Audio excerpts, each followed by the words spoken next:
Bobby Manning here. Welcome to the Garden Report inside Wells Fargo Arena as we take it on the road again.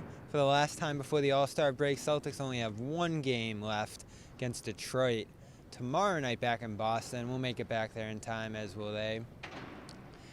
And it'll follow 9 straight wins, 16 out of their last 20.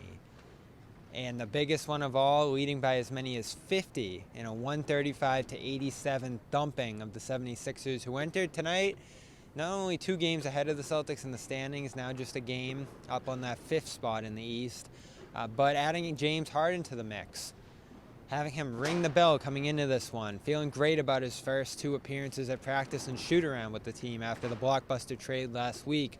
Landed Harden here, and he appeared for the first time in the pink cutoff sweater with the beige sweater underneath. It kind of looked like this one. I think we're matching at the second level there with a button up underneath for Harden, some embroidered jeans. He was flashy out there, but he was also not a factor after the crowd roared here for his introduction. They did a video tribute. As I said, he rang the bell, and that was the last triumphant moment for the 76ers here. They ran into a brick wall in the opening possessions. Started the game 2 of 7 from 3 and finished 28% from the field. The first time a team has done that this year. That was what the 76ers did against the Celtics defense that now, since this streak of 20 games began, has a 99 defensive rating. Just an extraordinary number for what's, let's say, 1/4 of a season now, more or less, 20 games out of 82. It's just unbelievable now. I know Sean Grandy tweeted last week the second third of the season, first, second, third. The second third of the season, the Celtics were the best net rating team in the NBA. They've been blowing out some bad teams throughout the stretch here. Actually, the first team in NBA history to blow out 3 teams in a row on the road by 30-plus points. Well, this was a real deal opponent that you ran into, an MVP candidate in Joel Embiid that the Celtics held to just 19 points, while in their own right executing extraordinary offense.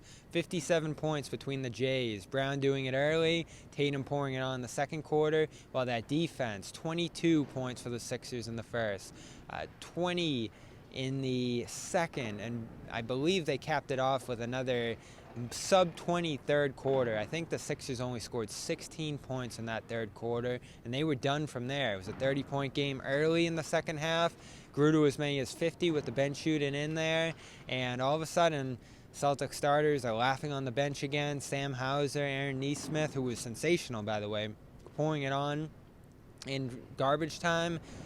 A win like this is what it would take to overshadow Marcus Smart's injury, and a scary-looking one at that, as he limped off the court. With the Celtics up in the mid-20s by that point, midway through the second quarter, unable to put any pressure on his right leg. Celtics called it a right ankle sprain. Ime Udoka, talking after the game, said that he's not sure what they're going to find when they get back, but he wasn't encouraged by the way he was walking.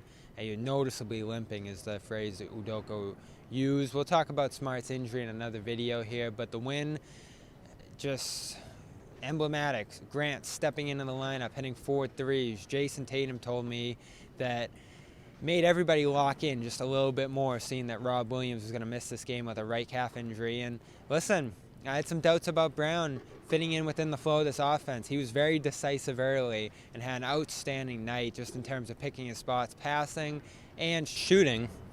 Doc Rivers actually talked after the game about how much more decisive the team looks as a whole. The ball movement emphasis that is set in on the Celtics team was evident to him, especially compared to the last 2 times that these 2 teams met here in Philadelphia, where the 76ers had the upper hand. Jaylen Brown didn't forget that. Here's what Doc had to say. A dribble penetrate. They just beat us all night. They beat us off the dribble. They got into the paint, and they moved the ball. I mean, that's the one thing. You watch Boston play, and you can literally see the improvement of their ball movement. You know, the old Boston is more ISOs. This Boston is driving and playing with each other, and that's what makes them so much tougher. I think it makes Tatum and Brown even tougher when they move the ball like that. So you look at the interchangeability here. Nesmith being able to step in and have a big night, probably his best night all season off the bench there. Lineups adding to the advantage through each course of the game here. Into the third quarter, Grant and Al hit those shots, and the lead extends to 30 there. And then in the fourth, by as many as 50 when Luke Cornett and others come off the bench there. That's the offense. Grant hits 4 threes in the corners. Shot looking silky smooth in the corners there. And Daniel Theis, hard to forget what he was able to do here. Didn't seem like he was going to be a big factor. They were going to ease him into things. Well, Horford gets those 2 quick fouls, and he's in there tipping out offensive rebounds, hitting his first shot from 3 and some dribble handoff action there, as well as blocking a shot on the other side. C's got back in transition and stopped the Sixers early. They were physical, sending Embiid to the line over and over again. 5 different Celtics fouled him in that first quarter before they sent him to the free throw line 3 more times in the second quarter, and he ends up throwing the ball away on a couple possessions late in the second, just before halftime, that made you say, oh, here we go. Embiid starting to burn out a little bit here, and from there the Sixers just had no real fight here, and it's going to start to capture the imaginations here, and I'll say it's fitting too.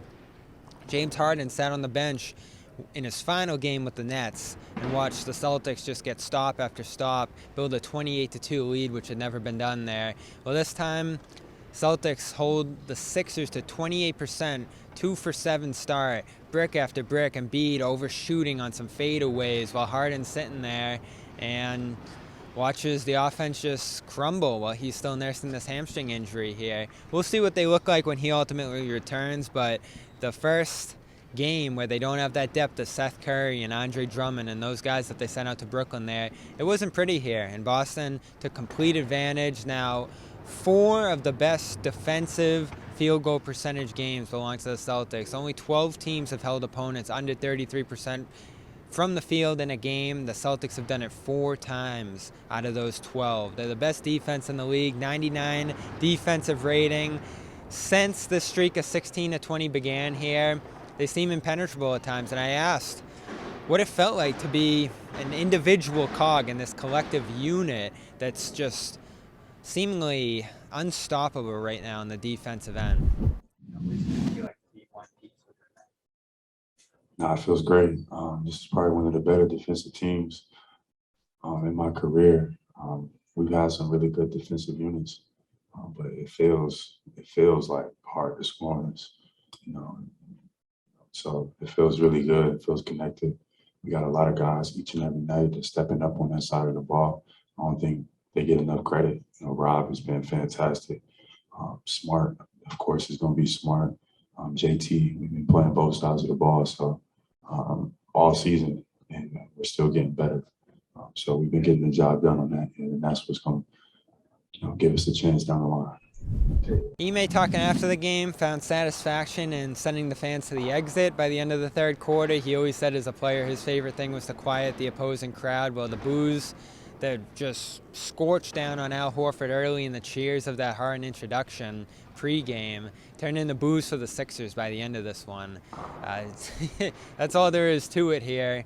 The Celtics, just an astounding victory, their most impressive, their most credible yet since the streak began, and it is 20 out of 80 games here.